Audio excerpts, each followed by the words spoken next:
안녕하세요. IM닥터 임상락입니다.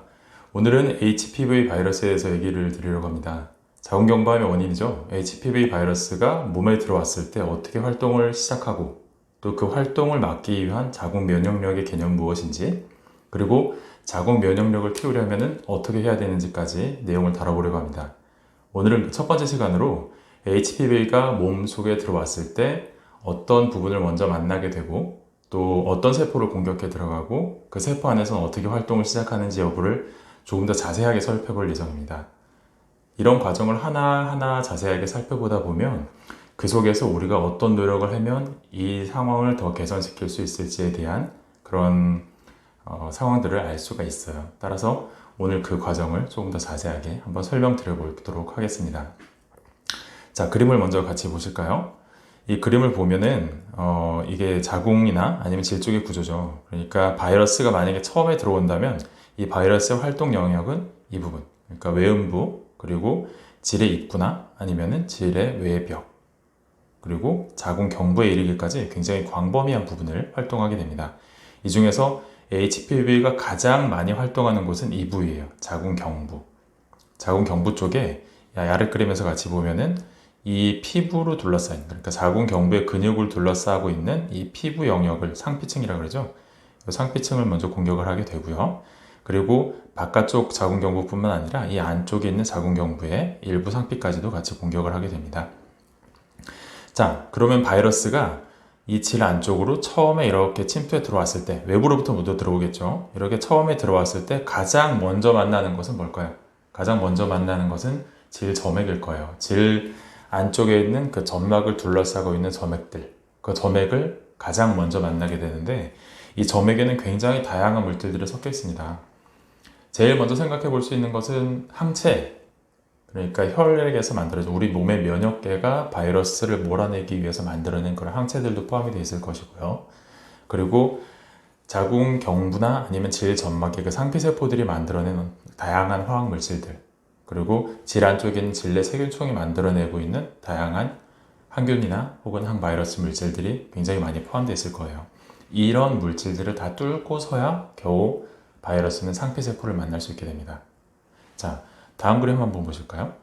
여기를 보시면 이 동그랗게 표현되어 있는 것들이 다 HPV들이에요. HPV 바이러스가 지금 바깥쪽에서 안쪽으로 이렇게 침투해 들어오죠.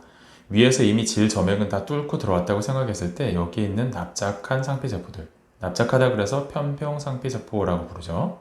이런 납작한 세포들을 먼저 만나게 될 텐데 HPV가 어떤 분들이 이런 오해를 하세요. 매일 가장 바깥쪽에 있는 상피세포를 제일 먼저 만날 테니까 이런 상피세포를 제일 먼저 공격하지 않을까? 이 상피세포에 들어가서 활동을 시작하지 않을까 하는 오해를 하는 분들도 계시는데 사실 바이러스가 제일 먼저 만나는 이 상피세포가 아니라 이런 상처 부위, 그러니까 상피를 구성하고 있는 이런 상처 부위를 따라서 들어가서 상피의 가장 아래쪽에 있는 이런 기저세포들을 공격하는 게 HPV의 활동 목적입니다. 왜냐하면 이 상피세포들은 매일같이 재생되는 부위예요. 피부 재생된다 그러잖아요. 피부가 새롭게, 여기 있는 피부들도 매일같이 새로운 재생을 거치면서 각재층까지 나가면 떨어져 나가면서 이제 피부에 재생이 계속 반복되는 건데요. 제일 아래쪽에 있는 기저세포는 피부의 상피층을 구성하고 있는 세포들 중에서 유일하게 세포 분열을 할 수 있는 곳입니다.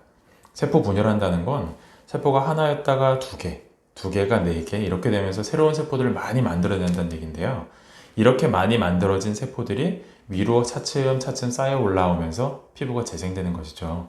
그러니까 한마디로 얘기하면 이런 기저세포층들은 피부를 만들어내는 공장이다 라고 보시면 되겠어요.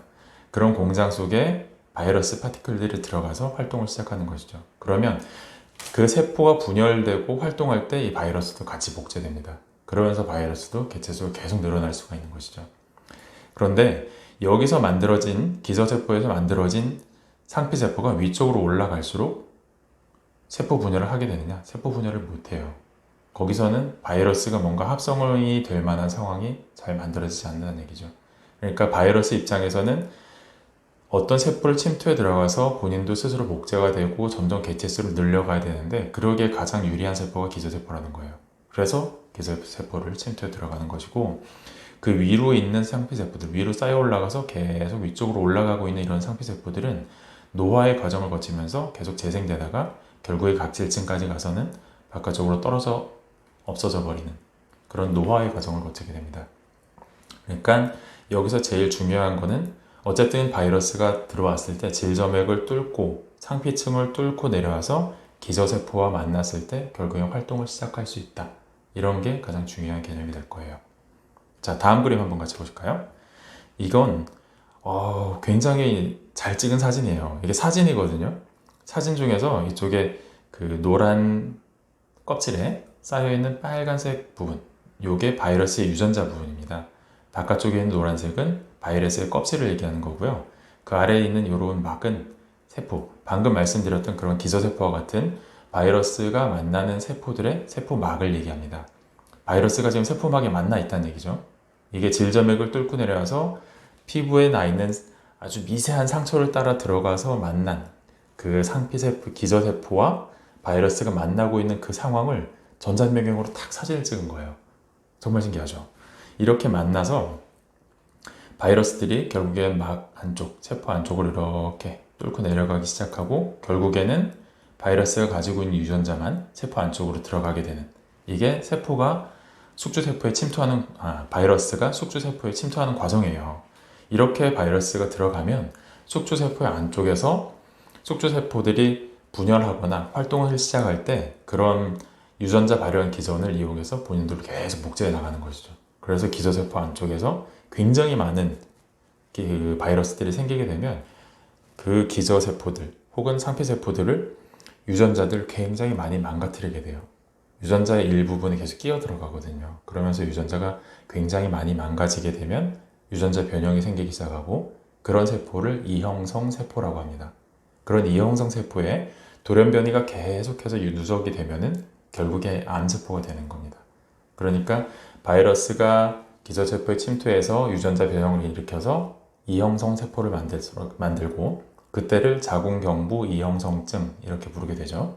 그리고 그 이후까지 계속 돌연변이가 누적되면은 그제서야 암세포가 만들어지고 그때를 자궁경부암이라고 진단하게 되는 겁니다. 자, 오늘 과정에서 일단 바이러스를 막을 수 있는 그런 구간들이 굉장히 많아요. 왜냐하면 제일 처음에 만난 질점액에서부터 질점액이 건강하면 바이러스 침투를 일단 막을 수 있을 거 아니에요. 그리고 그 피부 표면에 있는 상피세포들 층에서 상처가 나지 않았다면 내려가지 않을 거 아닙니까? 그러니까 피부 표면이 튼튼한 상피층에 상처가 나지 않는 환경을 유지한다면 바이러스를 막을 수 있을 거예요. 그거와 관련된 자궁 면역력 개념에 대해서는 다음 시간에 다시 자세하게 설명해 드리도록 하겠습니다. 오늘은 일단 바이러스의 활동 여부까지, 활동하는 방법에까지 일단 설명을 드렸고요. 다음 시간에 좀 더 자세한 내용을 통해서 그 이후의 상황을 다시 설명드리도록 하겠습니다. 오늘 길게 시청해 주셔서 감사하고요. 구독과 좋아요 꼭 부탁드립니다. 감사합니다.